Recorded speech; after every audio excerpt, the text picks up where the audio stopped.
Como han podido ustedes ver, en las conferencias anteriores se ha trabajado con profundidad cada una de las metas del desarrollo infantil. Hoy, en esta última sesión de Ateneo, me han pedido que haga una especie de concreción de todo lo que han sido estas metas y la propuesta alrededor de la resiliencia como tejido final de la interacción dinámica y maravillosa de esta propuesta de crianza. Hablaremos entonces de las metas de desarrollo humano integral y diverso y el tejido de resiliencia, haciendo énfasis especial en las condiciones favorecedoras o no para que esta meta se establezca y pueda hacer su dinámica en el contexto de la crianza.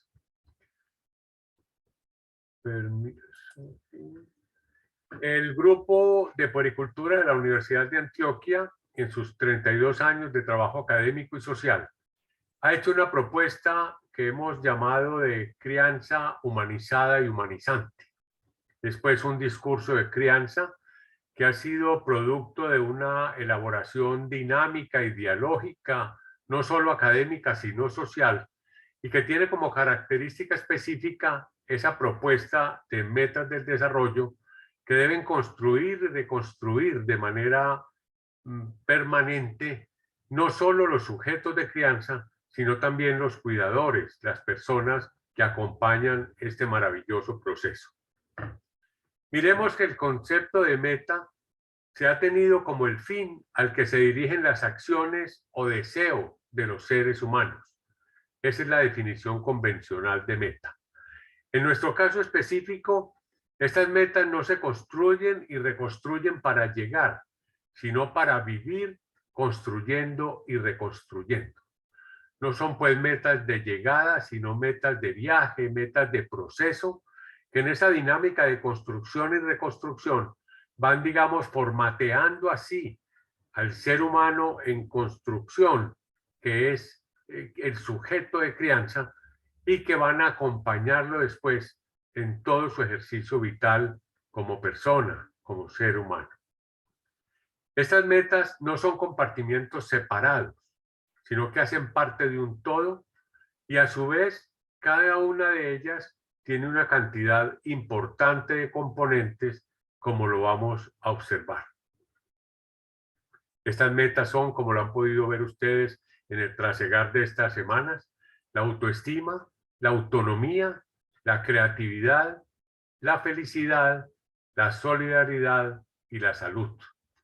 Esas son pues las metas fundamentales que han surgido de un diálogo permanente con las comunidades.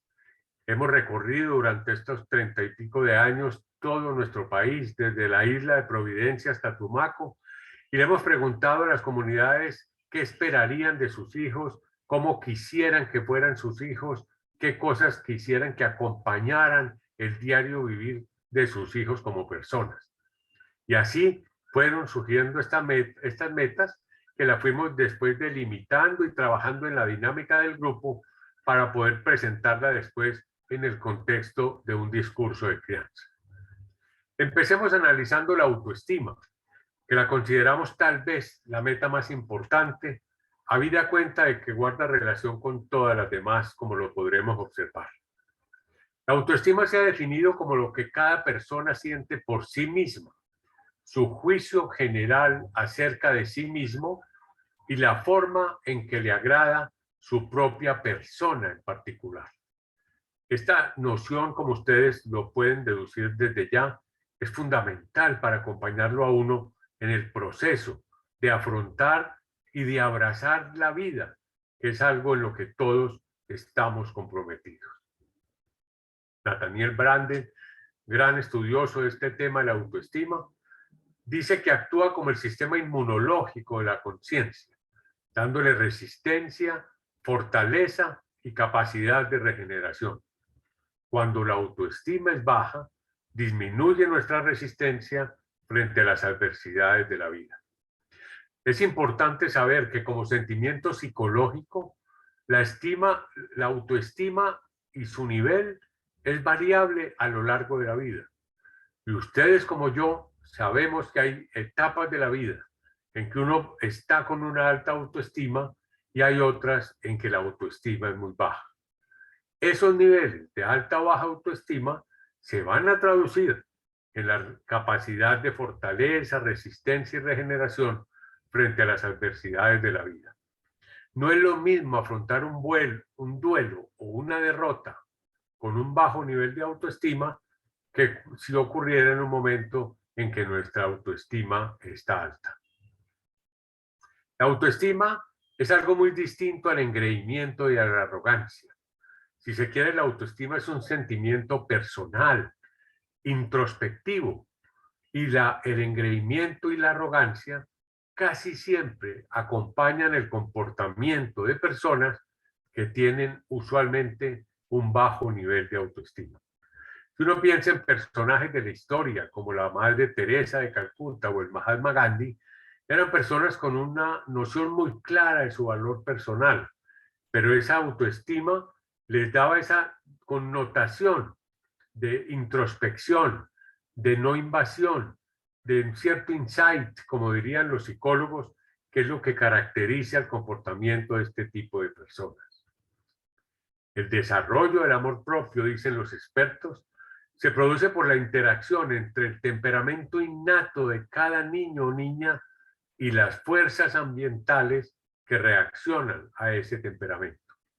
Estas fuerzas están representadas, como ustedes bien lo saben, en las etapas iniciales de la vida, por la presencia de la madre, el padre, los hermanos si los hay, y aquel círculo familiar que acompaña los procesos iniciales del crecimiento y el desarrollo extrauterinos. Nadie nace con autoestima.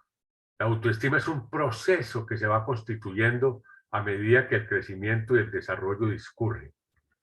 En primer lugar, hacia los 18 meses en la génesis de la autoestima, aparece el llamado autorreconocimiento, que es cuando el niño se mira al espejo y nota su figura a través del espejo. En segundo lugar, está la autodefinición, que ocurre hacia los 3 años de la vida, donde el niño ya es capaz de identificar partes específicas de su cuerpo. Y en tercer lugar, se consolida en la noción del autoconcepto que aparece a lo largo de la edad escolar, que allá va a llevar al niño a una noción propia de sí mismo en la relación directa con los factores ambientales que ahí interfieren. Digámoslo de una vez, que el ingreso de los niños a la escolaridad formal representa un reto muy grande para su nivel de autoestima y que lo ideal es que lleguen ya con una autoestima en proceso de consolidación, puesto que la salida de la tranquilidad y la seguridad del hogar que se ha empezado en la educación preescolar tiene aquí ya una concreción total, porque el niño ya va a pasar muchas horas y con una serie importante de compromisos en su vida escolar que necesitan para su buen afrontamiento, ojalá, un buen nivel de autoestima. Hay algunos criterios que fundamentan la imagen de sí mismo, según este autor. En primer lugar está la noción de significación, es decir, cuando el niño se da cuenta que él es importante para las personas que tiene a su alrededor. Y por ello decimos que a los niños hay que decirles que se les quiere, hay que expresarles el afecto para que el niño se dé cuenta de su significancia en el contexto de la vida familiar. En segundo lugar, es muy importante para la imagen de sí mismo la adquisición gradual y progresiva de competencias. Por eso los aprestamientos graduales y progresivos son fundamentales para que el nivel de autoestima se vaya consolidando. En tercer lugar, una cierta noción de ética, una noción axiológica o de virtud que le va a permitir al niño avanzar con seguridad y con un referente normativo y ético que va a ser importante en el proceso de la consolidación creciente de su personalidad. Y por último, está la noción de poder como fundamento de la imagen de sí mismo. Entendido este poder como la capacidad de influir sobre las demás personas, hecho que vemos en la vida familiar, donde muchas veces los niños son el centro de la familia y la capacidad del influjo que ejercen sobre los demás es de verdad bastante grande y colabora mucho en el proceso de consolidación de su autoestima. Miremos algunas características de los padres relacionadas con un alto grado de autoestima infantil.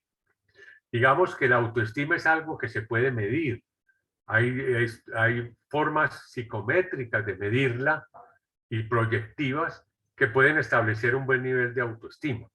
Y esto ha dado para que se puedan estudiar aquellos niños con un alto nivel de autoestima y las características de sus padres en el contexto cotidiano de la vida familiar. Ha podido establecerse que estos padres son muy claros en la expresión del afecto. Y digámoslo, que los niños necesitan sentirse amados para avanzar bien en el proceso de crianza. En segundo lugar, es importante algún grado de exigencia, sin la connotación de sobreexigencia. Y en tercer lugar, una noción de respeto entendida como una relación de doble vía, donde el padre exige respeto, pero también ofrece respeto en la relación de crianza. ¿Cómo desarrollar la autoestima? En primer lugar, es importante el fomento creciente de la responsabilidad, irle asignando al niño de manera armónica con el momento de su crecimiento y de desarrollo algunas responsabilidades crecientes en complejidad que le van a permitir a él ir asumiendo roles que van a consolidar su autoestima. Hay que brindarles oportunidad para elegir y tomar decisiones, para que así adquieran aprestamientos que consoliden esta noción. Y bien importante, es una retroalimentación positiva. No tienen que ser regalos o premios específicos, pero una mirada, un gesto, una caricia. Todo esto es fundamental porque todos los seres humanos, tanto ustedes como yo y los niños, necesitamos una buena retroalimentación que nos estimule y que nos lance a seguirnos comportando de la buena manera como en un momento dado lo estamos haciendo. Miremos que es importante también en este proceso de desarrollo de la autoestima el establecimiento de la autodisciplina y el autocontrol. En la crianza estos procesos son fundamentales y nosotros debemos colaborar de manera importante para que los niños y niñas introyecten estas nociones de disciplina, las hagan suyas y se consoliden como formas de comportarse en ausencia de adultos que los estén mirando o que los estén vigilando. Por eso hablamos de un niño disciplinado cuando incorporó las normas y funciona sujeto a ellas sin necesidad de vigilancias y controles externos. Y por último, y bien importante, es la aceptación de los errores y fracasos en el contexto de lo que se ha llamado el proceso de gestionar la frustración, que es un elemento importantísimo del desarrollo, pues todos sabemos que en el trasegar de nuestras vidas encontraremos dificultades, duelos y fracasos, que es importante los aprestamientos que logremos para poder procesar esta situación e inclusive salir fortalecidos de los mismos otra vez de la mejor manera posible. Hay algunas recomendaciones a los padres para crear un ambiente favorable al desarrollo de la autoestima. En primer lugar, hay que darle verdadera importancia y valor a los sentimientos que los niños manifiestan. Es importante que tengamos muy claro que los niños y niñas son seres humanos como nosotros, con un sentido de la dignidad que debe ser igual al nuestro y que en ese sentido tienen emociones y valores que necesitan ser valorados y que necesitan ser estimados por el adulto que los acompaña. Y en segundo lugar, fundamental educar al niño con un referente normativo, sin confusiones, contradicciones ni elementos opresivos. El niño no nace con una forma de comportamiento adecuada, la va adquiriendo por la función modélica de sus padres, por el ejemplo y por esa interacción dinámica basada en el amor, y donde están las normas disciplinares de manera fundamental para que ese referente normativo, ante todo, le dé seguridad al niño, a la niña y al adolescente en su comportamiento, seguridad que va a contribuir a un buen nivel de autoconcepto y de autoestima. Evitar culpar, avergonzar y atemorizar al niño. Sobre todo en los primeros años de la vida, el niño es muy sensible. Y cuando al niño se le dice que si no le toma la sopa, el papá se va a ir de la casa, para el niño representa es una sensación de temor y vergüenza muy comprometedora para él, que no tiene un buen efecto en su funcionamiento psíquico y mental. Bien importante, respetar los derechos infantiles, con la conciencia clara que ustedes y yo tenemos de que son sujetos plenos de derechos, pero también, y muy importante, ser garante del cumplimiento de sus responsabilidades. En el proceso de crianza esto es fundamental. Hay deberes que llamamos responsabilidades en los primeros años de la vida y hay derechos. Y esa interacción entre deber y derecho en esa dinámica del funcionamiento social es importantísimo que el niño y la niña lo vayan adquiriendo desde etapas muy tempranas de su vida para que marque su incorporación al tejido social y su comportamiento como ciudadanos y como personas de bien. Termino esta parte de la autoestima con una frase de Aristóteles hace muchísimos siglos, cuando decía que la felicidad consiste en estar satisfecho consigo mismo. Ustedes y yo hemos conocido seres humanos en altísimos niveles intelectuales, políticos y conceptuales que no viven satisfechos consigo mismos.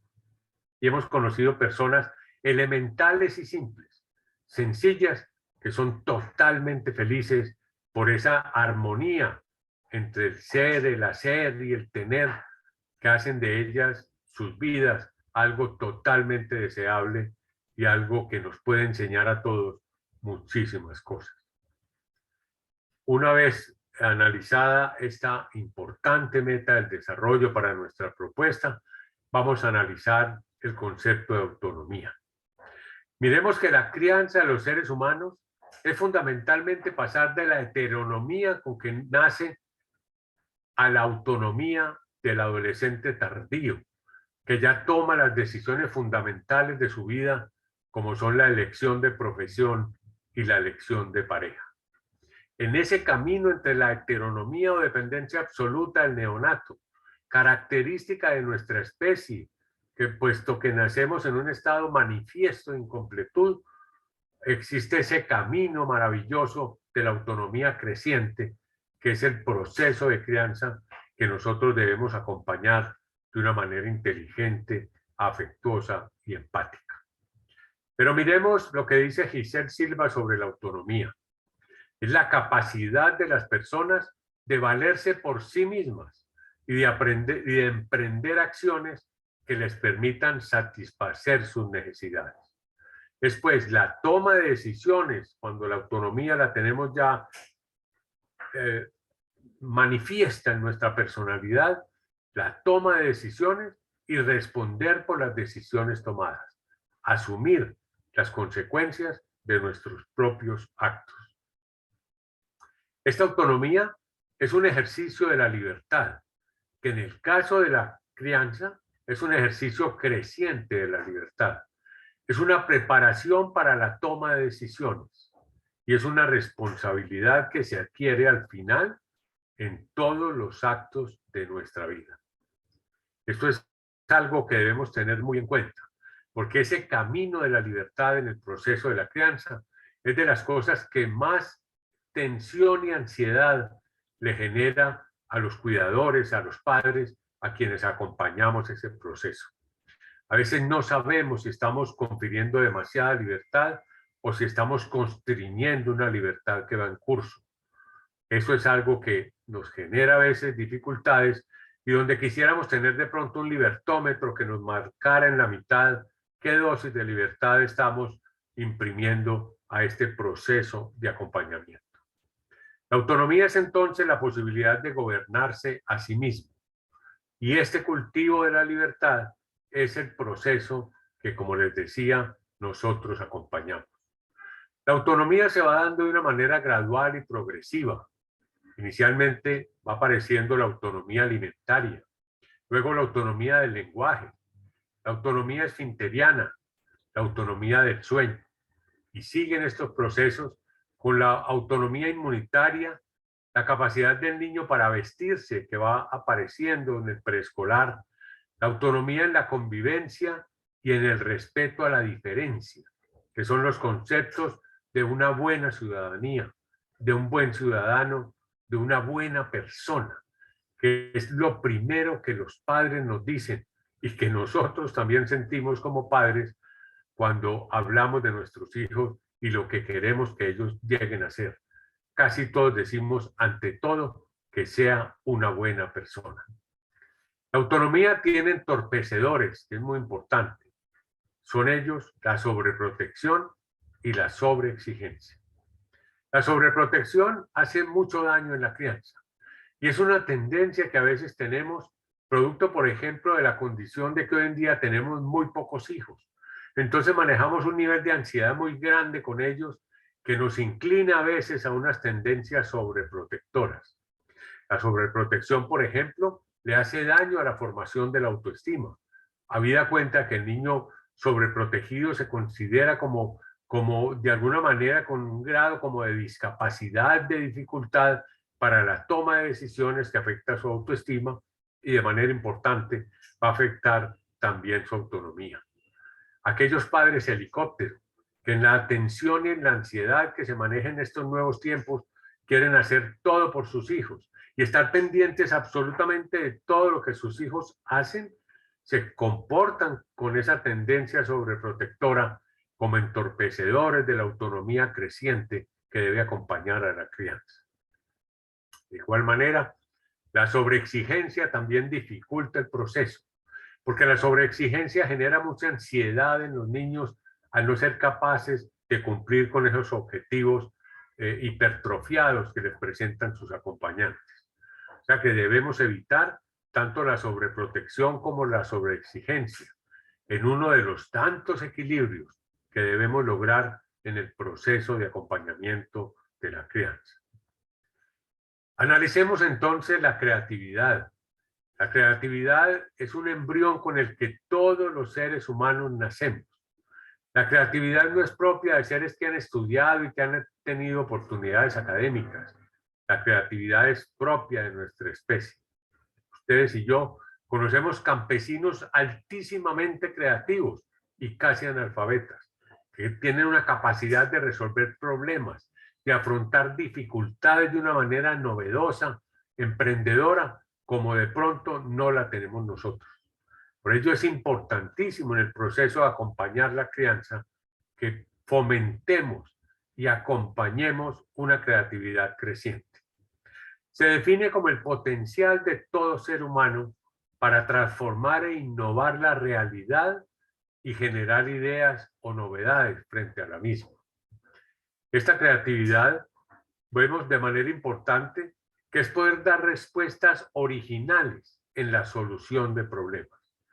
Y podemos ver quienes hemos pasado ya tantos años acompañando a niños y a niñas a crecer y a desarrollarse, que es dramática y fascinante la capacidad creativa que los niños van demostrando a lo largo de su proceso de crecimiento y desarrollo. Es importantísimo que la creatividad se establezca en lo personal, en lo familiar, en lo artístico, en lo científico y en lo social.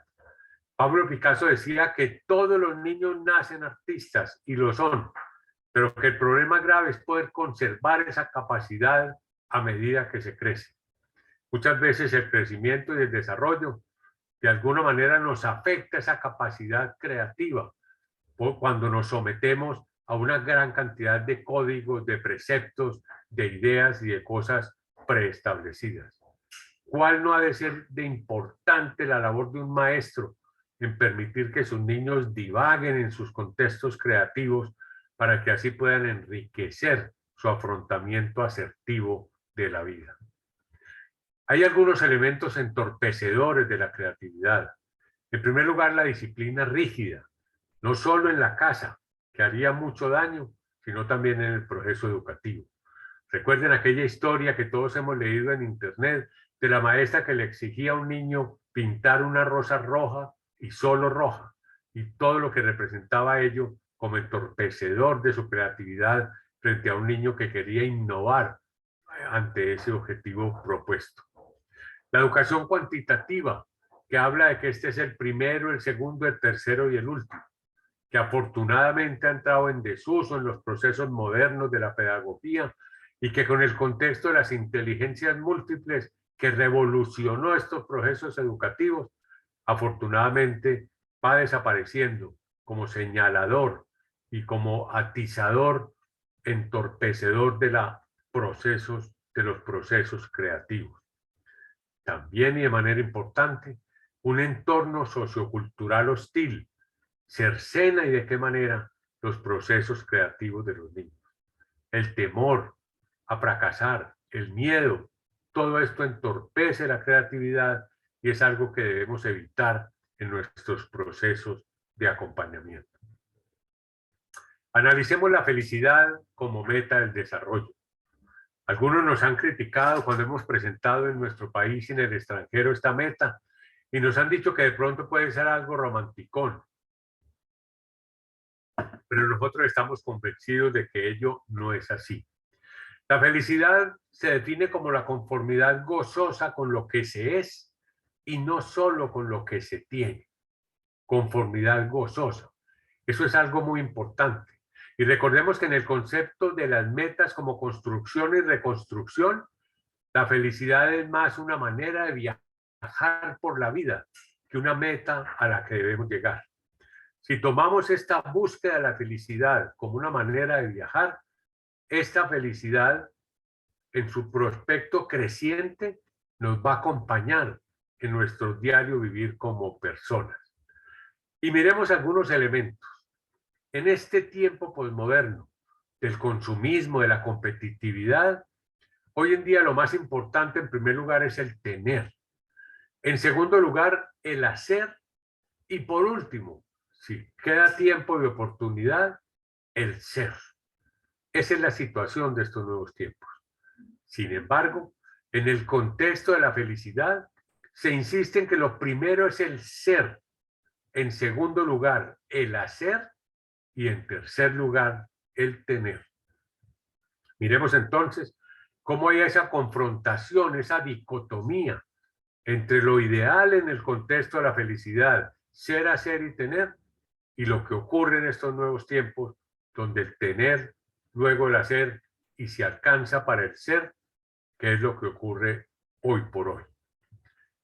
El ser es fundamentalmente la esencia, el espíritu, el alma, y tiene facultades el ser en la vida, el estar en la vida, que nos ayudan muchísimo para este objetivo, como son la memoria, la conciencia y el pensamiento.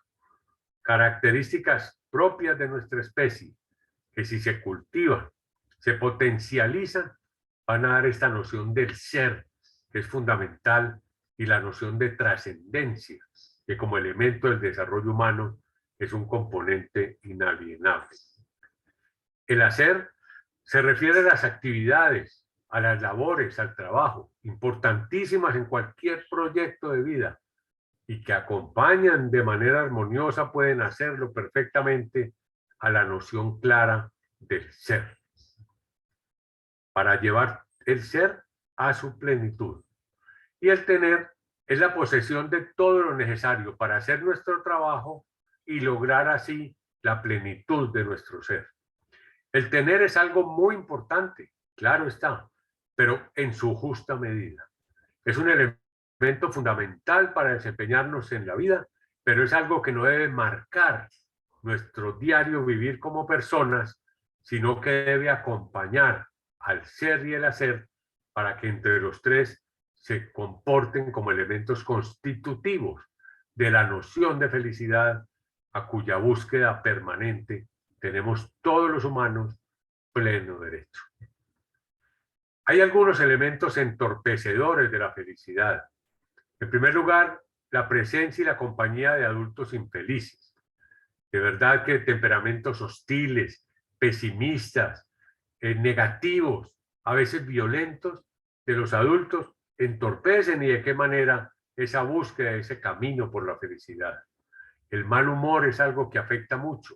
Afortunadamente a los niños con muchísima frecuencia y salvo muy pocas excepciones, el buen humor es algo que los acompaña con mucha frecuencia. Entorpece también la búsqueda y la permanencia de la felicidad, un soporte emocional inadecuado. El niño que no se siente amado es muy difícil que pueda llegar a ser feliz. Los humanos necesitamos sentirnos amados, niños, adultos, ancianos. Y el soporte emocional inadecuado, donde hay presencia de envidia, de hostilidad o de resentimiento, se constituyen en entorpecedores muy preocupantes para la felicidad.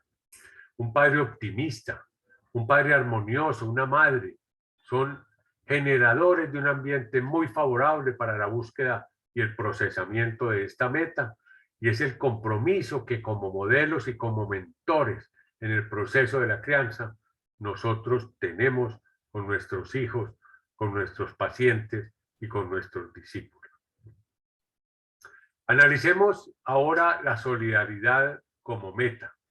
Este es un punto de llegada de la humanidad que en situaciones como la pandemia de la que apenas estamos empezando a salir, fue manifiesto el sentimiento y la necesidad de la solidaridad, más aún cuando pudimos darnos cuenta con esta pandemia de la inmensa fragilidad de nuestra especie.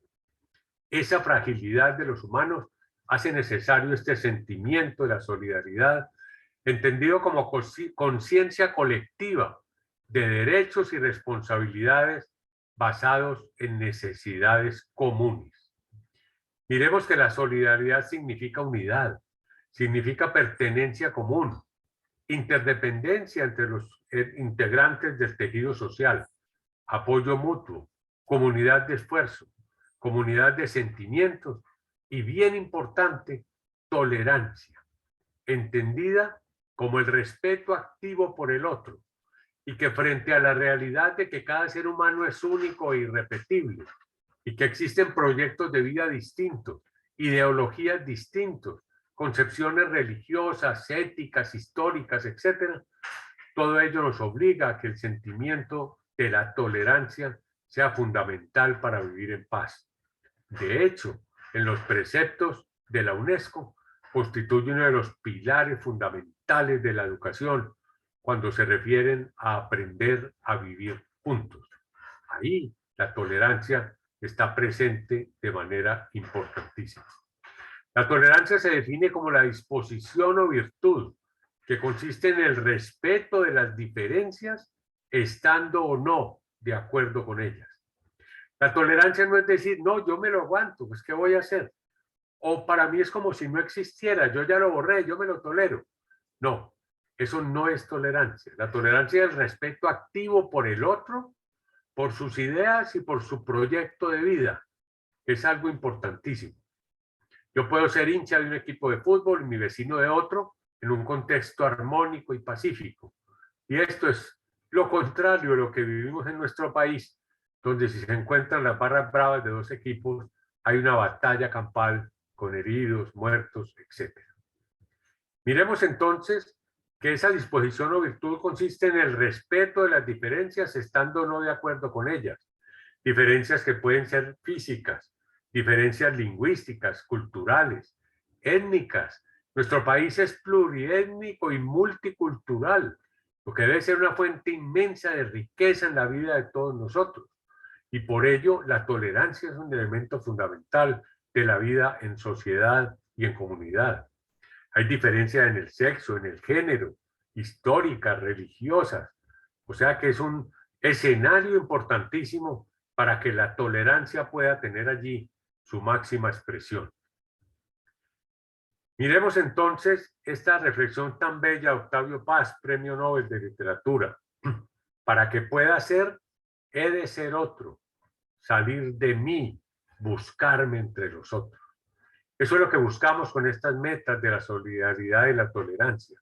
Saber que a nosotros nos hacemos humanos en función de los otros y que el otro está ahí para relacionarnos con él y para contribuir, como debe contribuir él también con nosotros, a la búsqueda de la justicia, de la equidad, del buen vivir, de la felicidad.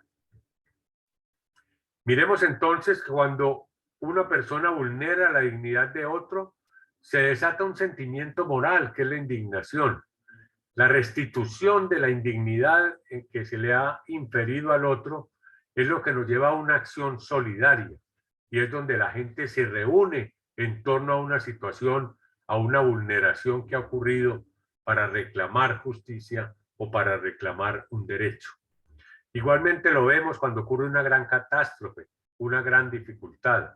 El sentimiento solidario empieza a aparecer, se expresa, se hipertrofia y muchas veces es el elemento característico de la respuesta frente a una gran dificultad, a un desastre, a una situación que conocemos ocurre con mucha frecuencia. Esta solidaridad tiene que ver con el contrato social. Un autor dice que la solidaridad es la primacía del nosotros sobre el yo, sin que ninguno tenga que perder su identidad. La solidaridad no es renunciar yo a mí mismo, a mi mismidad, sino establecer esa mismidad en contacto con el otro en una relación reverberante de ayuda y de progreso que es fundamental en el contexto de un contrato social. El colectivo y lo individual, ya lo decíamos, la primacía de nosotros sobre el yo. Hay algunos elementos entorpecedores de la solidaridad, la misma insolidaridad tan frecuente en nuestro medio, donde muchas veces todos queremos el bienestar de las personas que tenemos cerca, yo, los míos, mi familia, y cerramos los brazos y ya, y esta es la protección, y no pensamos en el otro. Y eso es el contexto de insolidaridad que tanto daño nos hace como elementos negativos para la conformación de un buen tejido social. La mala convivencia, la violencia lleva a comportamientos insolidarios. ¿Qué no decir de lo que ha sido nuestra historia reciente? Y bien importante, los vínculos afectivos inseguros. Todo en el ser humano empieza con el afecto, con las vinculaciones que dan seguridad. Goethe dice, el niño que se siente amado se siente invulnerable. Y dice también, solo aprendemos de aquellos a quienes amamos. Esa relación de afecto es fundamental, sobre todo en las condiciones vulnerables que tienen los niños a medida que el proceso de crianza va avanzando. Esa vulnerabilidad va disminuyendo, pero en los primeros años es absolutamente determinante. Por último, veamos la salud como meta. Y entendida ustedes y yo como médicos, según dice la Organización Mundial de la Salud, como el completo bienestar físico, mental y social. En el Renacimiento se definía la salud de una manera muy bella como el trabajo en silencio de los órganos.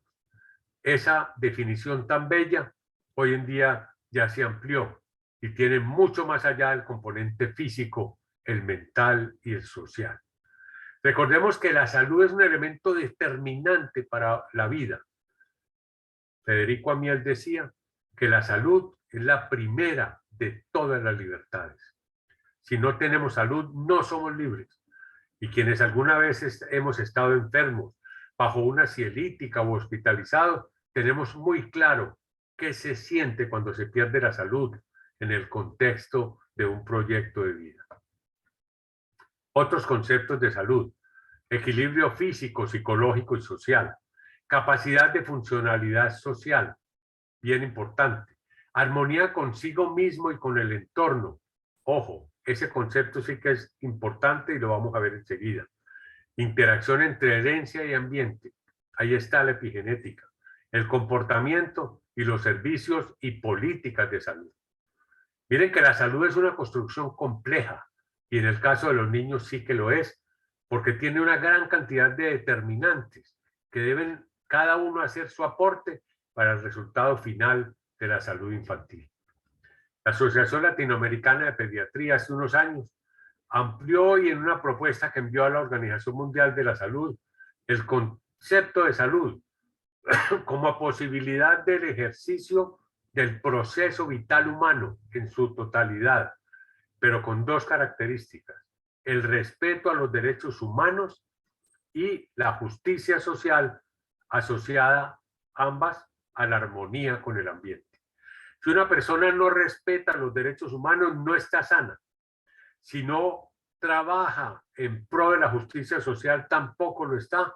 Y si no está en armonía con el ambiente, no podemos hablar de un sujeto sano. Quien es capaz de iniciar un incendio forestal es una persona absolutamente enferma, habida cuenta de que su armonía con el ambiente no existe. La salud, lo sabemos todos, es una construcción permanente por medio de la prevención, la promoción, todos aquellos elementos que ustedes dominan en su proceso formativo mejor que yo. La salud es un derecho natural para poder ejercer, como lo decíamos, con plenitud el proceso vital humano.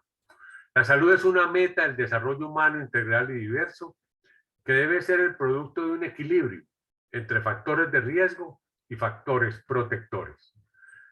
Miremos entonces cómo han estado estas metas organizadas de manera importante y cómo deben de una manera armónica contribuir a esa urdimbre, a ese tejido de la resiliencia, entendida como la capacidad de afrontar las dificultades de la vida e inclusive salir fortalecido de estas dificultades.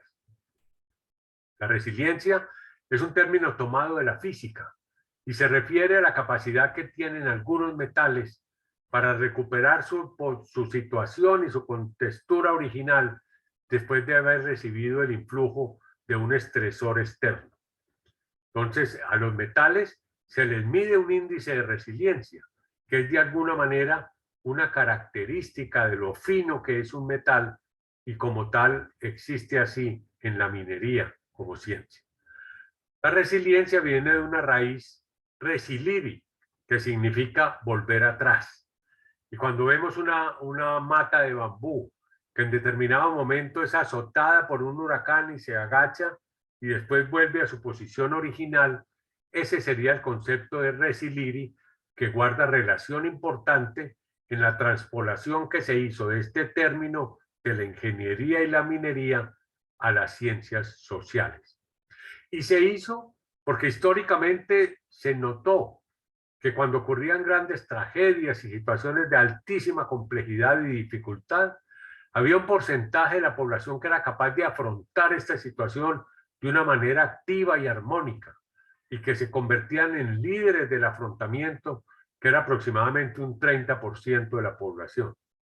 Y en esa búsqueda entonces de tipificar este tipo de comportamientos, apareció este término de resiliencia que ha adquirido una importancia fundamental en los nuevos tiempos. Resilir es volver atrás, volver de un salto. Es la capacidad de un material para recuperarse. La resiliencia entonces es la capacidad de ser feliz en medio de las dificultades. A lo largo de la historia han existido poblaciones resilientes.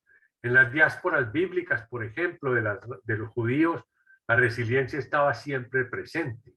Y nosotros lo vemos en nuestra población indígena, que es una población altamente resiliente a pesar de las dificultades.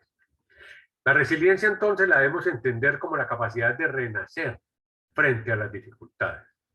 Es la capacidad de resolverlas de manera creativa, bien sea solucionando el problema o aprendiendo a vivir saludablemente con él. Boris Cyrulnik, el gran estudioso de la resiliencia, dice que la resiliencia no es solo enfrentar el sufrimiento, sino también aprender a vivir con él. Y eso es algo bien importante. La resiliencia está relacionada con la capacidad social, con la fortaleza o robustez, es decir, la capacidad de afrontamiento de problemas, con la vulnerabilidad, que es bien importante. Y tiene una serie de factores de riesgo y de factores protectores. Veamos los factores protectores. Las experiencias previas, las experiencias anteriores.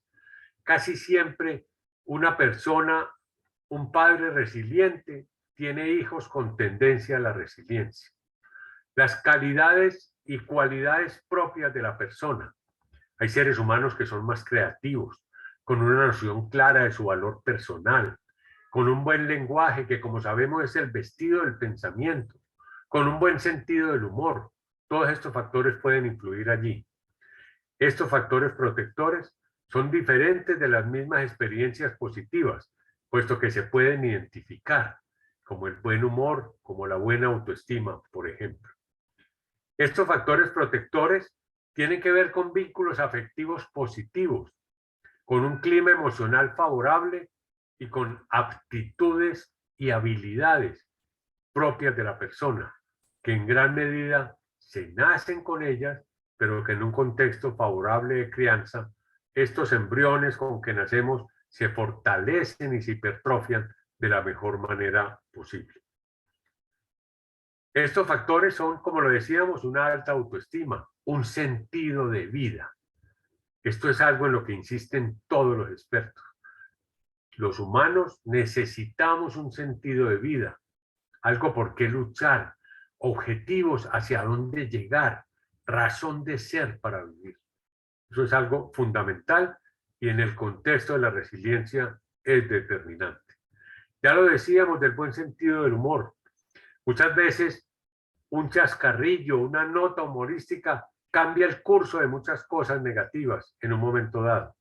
Y la persona que, por ejemplo, es capaz de reírse hasta de sí mismo, es una persona con una cantidad importante de elementos protectores.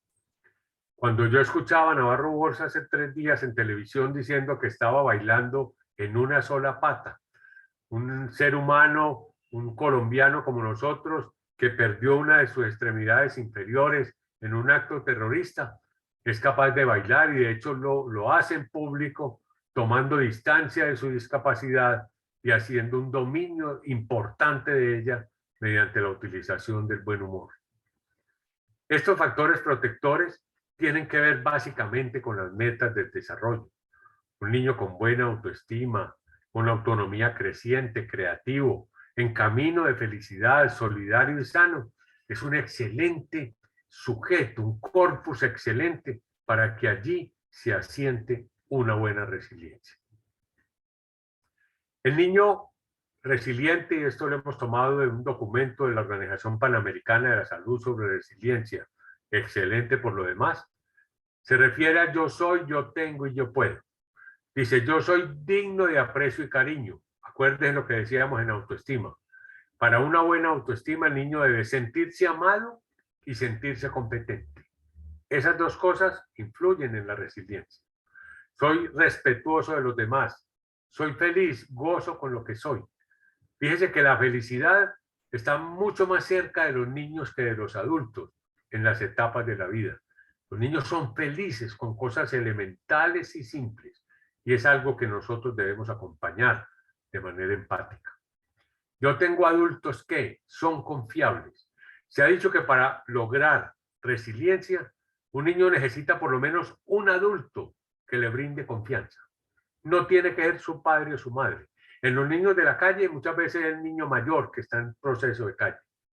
Pero sin un adulto que brinde confianza, es imposible la resiliencia para un niño.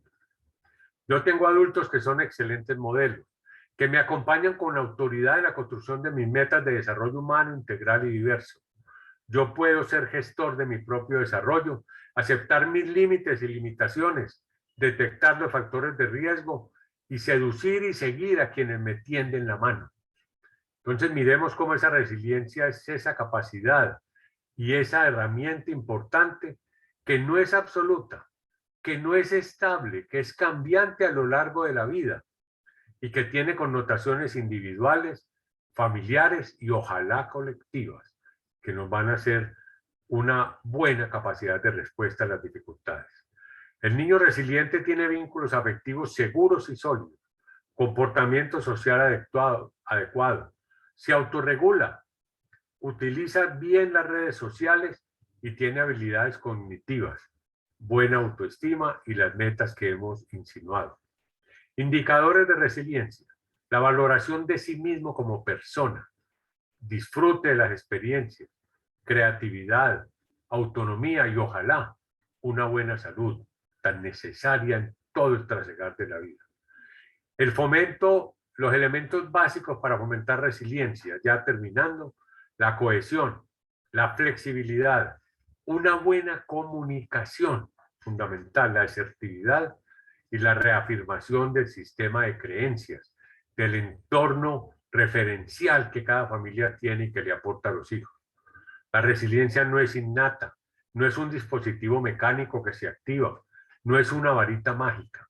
La resiliencia puede y debe ser tejida, fomentada y vigorizada a nivel de la familia, la escuela y la sociedad.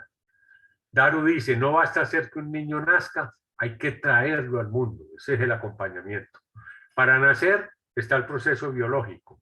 Para traerlo al mundo está la crianza, que le facilitará o dificultará la creación y generación del tejido de resiliencia. La crianza en un entorno resiliente tiene recursos internos, como los vínculos afectivos protectores y los comportamientos de los adultos que seducen el comportamiento del niño.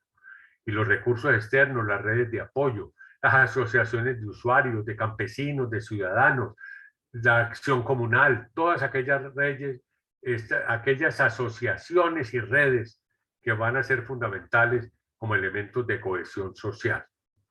Quiero terminar con esta reflexión muy bella de Sigmund Freud, quien dice, he sido un afortunado, nada en la vida me fue fácil. La vida de Freud fue una vida dificilísima, producto de una familia económicamente en descenso, frente judía, una familia judía donde ya empezaban a soplar aquellos vientos terribles, antisemíticos, un padre muy débil en su temperamento, una madre muy enferma, 9 hermanos, una cantidad de situaciones difíciles a lo largo de su vida académica que logró superar, generar una corriente de pensamiento como el psicoanálisis y después una muerte con un cáncer orofaríngeo terrible que le determinó una cantidad inmensa de problemas. Pero ante todo fue un ser resiliente. Entonces hemos podido ver en este viaje que hemos hecho un poco rápido, pero pienso que puede ser útil, de integrar todas estas metas en el contexto de un discurso de crianza que nos permita lo que hemos querido, un acompañamiento inteligente, afectuoso y empático a los niños en la aventura de la vida, para que ellos, como motores de su propio desarrollo, sean capaces de crecer y desarrollarse para una plena expresión de su mismidad y el compromiso social que todos esperamos de los niños y niñas de hoy. Muchísimas gracias y paso entonces a dejar de compartir pantalla para algunas preguntas, ideas contrarias o lo que ustedes quieran expresar frente a esta propuesta. Muchas gracias.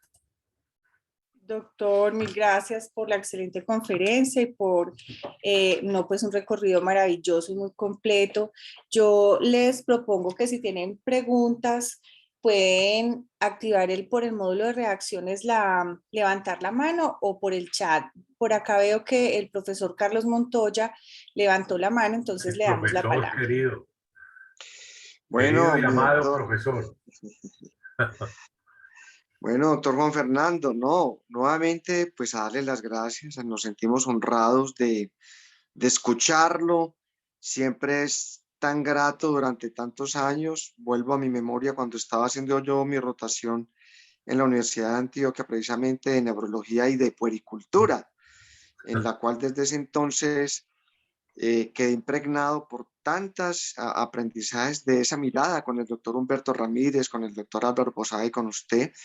Y ya después, de manera generosa, cuando nos invitaron a hacer ese recorrido por el país, a estar desde Valledupar, en Providencia, todos estos sitios con la Sociedad Colombiana de Pediatría, en esas jornadas de crianza, en esas jornadas de puericultura. Entonces no tengo sino agradecimiento y ha dicho dos cosas muy importantes. Una, la parte de los vínculos, donde está el afecto, donde yo me siento honrado de ser afectólogo, donde ustedes han apoyado ese concepto, lo han dignificado, porque los vínculos y el afecto realmente es lo que construye fundamentalmente en ese proceso de crianza de aprendizaje a través del afecto y lo que nos fortalece como seres humanos en general, cuando ustedes han hablado de ese afecto de los padres, de los abuelos.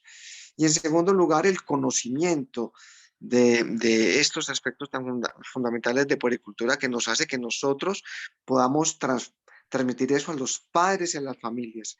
Creo que es un mensaje esperanzador cuando nosotros como pediatras trascendemos no solamente la parte de la formulación, que lo dice mismo la estrategia IEPI cuando hablamos de la educación en salud a través de estas metas que yo escuchándolo pienso que no son solamente metas del desarrollo, sino metas para todo ser humano en esos términos del afecto. Así que un agradecimiento siempre desde estas montañas de Manizales que hemos compartido tantos espacios y ese reconocimiento a ese arte que tiene usted de la exposición, que siempre nos encanta y nos maravilla escucharlo una y otra vez. Un abrazo muy afectuoso. Carlos, muchísimas gracias, hombre. Sabes cuánto te apreciamos y te queremos. Y quiero resaltar de tu intervención que me encanta, algo que nosotros hemos luchado desde hace mucho tiempo y donde tú nos has acompañado, y esa es la obligación que tiene el Estado de hacer unos procesos educativos masivos para que los padres de familia conozcan y aprendan los hitos del crecimiento y el desarrollo de sus hijos para así lograr un acompañamiento más asertivo y más justo en el proceso de crianza. Cuando los padres conocen cuál es el origen y la explicación científica de una pataleta que le hace un niño de 1 año y medio y cómo afrontarla de la mejor manera, está logrando una serie de conductas y de aprestamientos que van a favorecer el proceso de la crianza. Tenemos una esperanza y es que con la nueva ley contra el castigo físico, donde los pediatras tuvimos una participación muy activa en su formulación y en su trasegar legislativo, hay un proyecto grande de crianza, donde las escuelas y encuentros de padres y donde vamos a poder tener presencia todos nosotros, no solo los pediatras, sino todos los puericultores, todo el personal de la salud, para generar ese discurso de crianza que formule una serie de propuestas maravillosas en ese acompañamiento. Profesor Juan Fernando, esa iniciativa me parece maravillosa, qué bueno saber que están trabajando en pro a eso y me parece que la interdisciplinariedad también fortalece mucho. Es todo lo que se haga es en favor de los niños y ese papel más allá del consultorio del hospital del pediatra me parece fundamental en lo que ustedes han sido abanderados. Por aquí también veo en el chat un mensajito de la profesora Marta que dice que muchas gracias, doctor Juan Fernando. Siempre es un éxito escucharlo y no querer parar para aprender cada vez más. Un fuerte abrazo. Muchas gracias, Marta. No sé si alguno de los otros profesores tiene alguna intervención, el doctor Carlos Villegas, que también lo veo por acá, o la profesora Margarita. Les doy paso. Entonces, para sus intervenciones.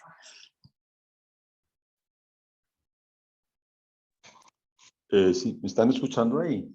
Sí, doctor. Señor. Bueno, al doctor Juan Fernando, como lo menciona el doctor Montoya, creo que siempre será un placer y un honor escucharlo y todo lo que nos enseña.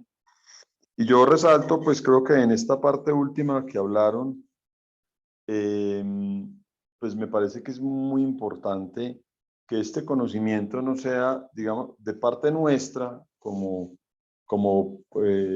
programa, como universidad, como formación de médicos que van a salir seguramente pues a manejar no solo pacientes, sino familias y comunidades, pues es supremamente importante que esto lo tengan muy claro.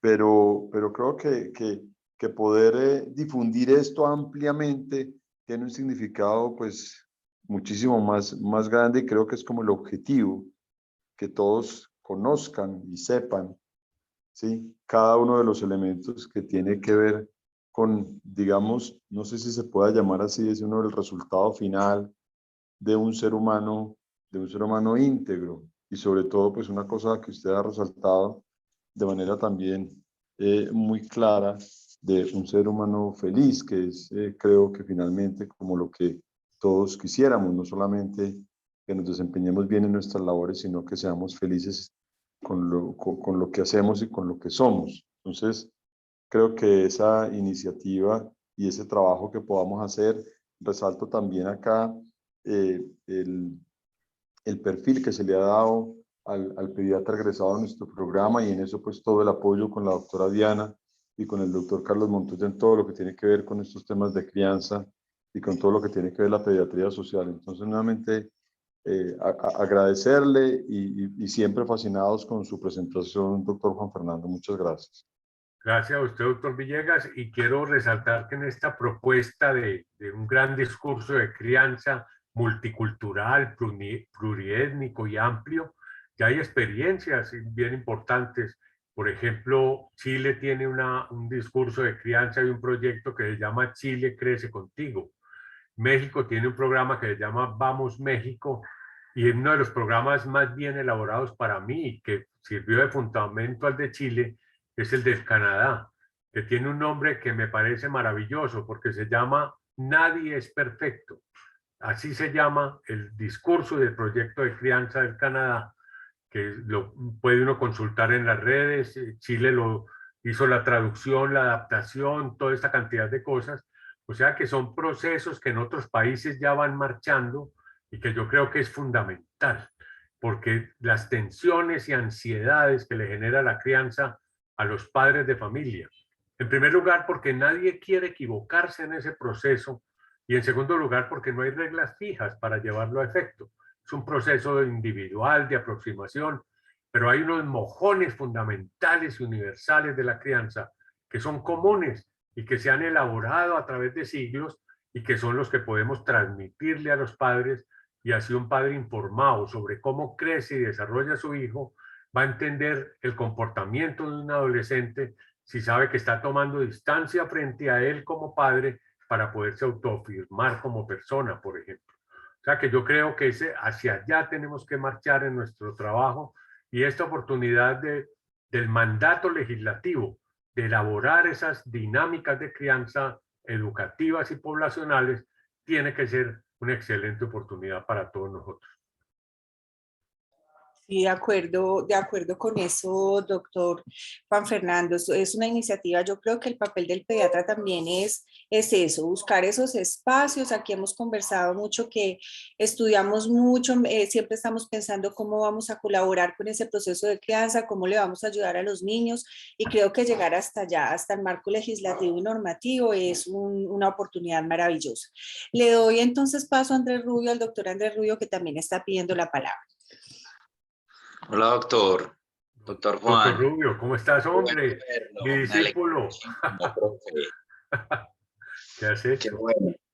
Y bueno, pues nada, esta intervención es muy cortica, es aprovechar pues esta gran oportunidad de poderlo saludar, de agradecer pues siempre muchísimo toda esta parte pues de este encuentro tan maravilloso que siempre disfrutamos, y que yo lo viví desde la Universidad de Antioquia, ese gran aporte que nos hace el grupo de puericultura para nuestro propio proceso profesional, y pues en mi caso personal, como docente ocasional de la universidad con los estudiantes de medicina, también hemos podido pues como transmitir toda esta parte que nos han enseñado desde el grupo de pericultura de la Universidad de Antioquia, con esa experiencia pues tan maravillosa, y precisamente es lo que queremos en los muchachos, ¿cierto? Esta parte de poder que sean mucho más sensibles frente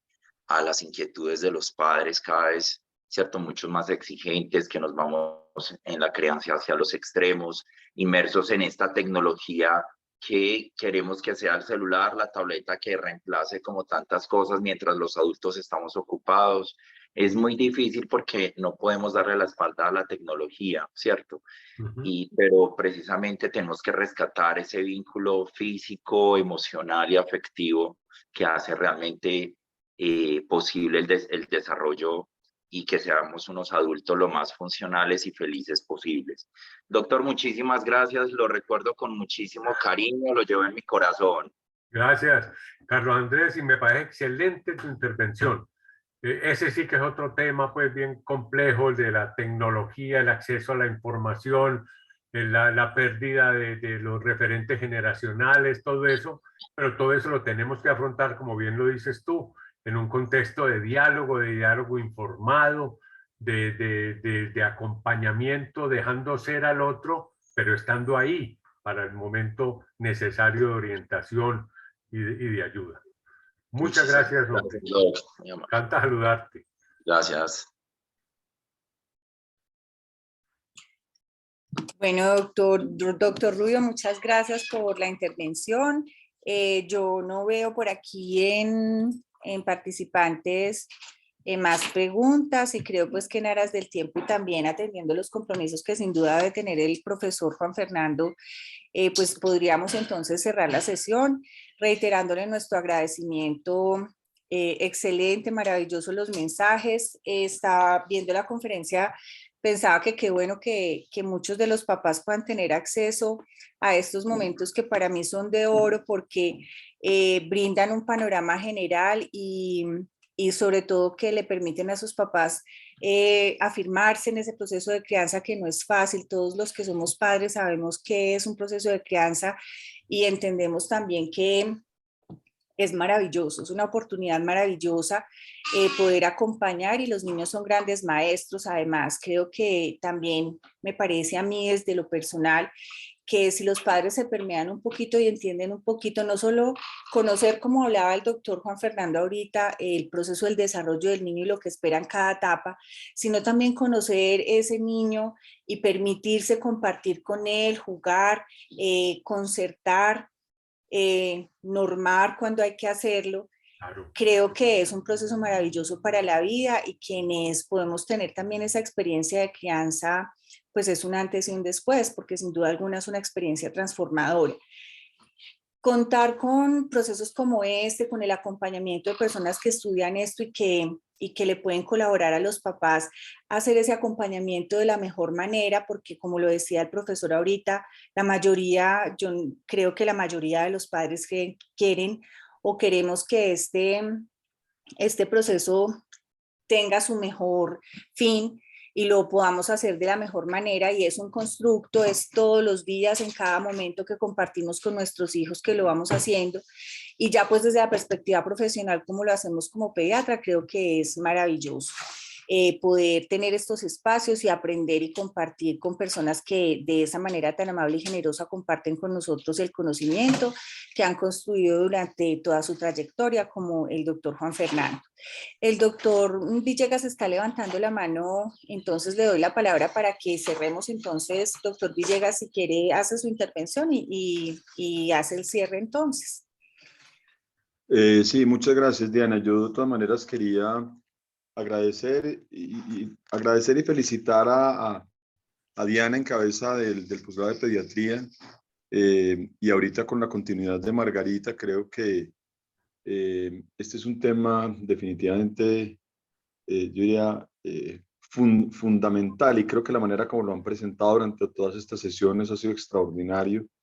Creo que quedamos, y gracias a la posibilidad y que los conferencistas extraordinarios que tuvimos nos permitieron grabar las sesiones, creo que podemos tener un material muy, muy importante que de hecho vamos a utilizarlo entre comillas para poder llevar estos mensajes y todo este tema tan, tan importante. Nosotros que trabajamos en áreas diferentes de la pediatría, pues siempre creo que para todo pediatra, para todo médico, este será un tema, porque es un tema que tiene que ver con el ser humano, y por eso creo que hay que resaltar, y quiero felicitarlos por las excelentes presentaciones y todas estas jornadas que tuvimos durante esta semana. Será simplemente eso para la doctora Diana, para la doctora Margarita, para el programa de especialización en pediatría. Muchísimas gracias a ustedes por la invitación. Me siento pues como en familia con todos ustedes, que son mis amigos, mis colegas, y hasta una próxima oportunidad estaremos listos y vamos para que vayamos trabajando en objetivos comunes que sé que son que tenemos todos muy introyectados en nuestra diaria vida como profesionales. Muchas gracias por la invitación y hasta una próxima oportunidad. Doctor Juan Fernando, mil Hasta gracias. luego. Un abrazo desde la distancia. Esta es su casa. Que esté muy bien. Gracias. Adiós. Adiós. Hasta luego, muchas gracias, feliz día.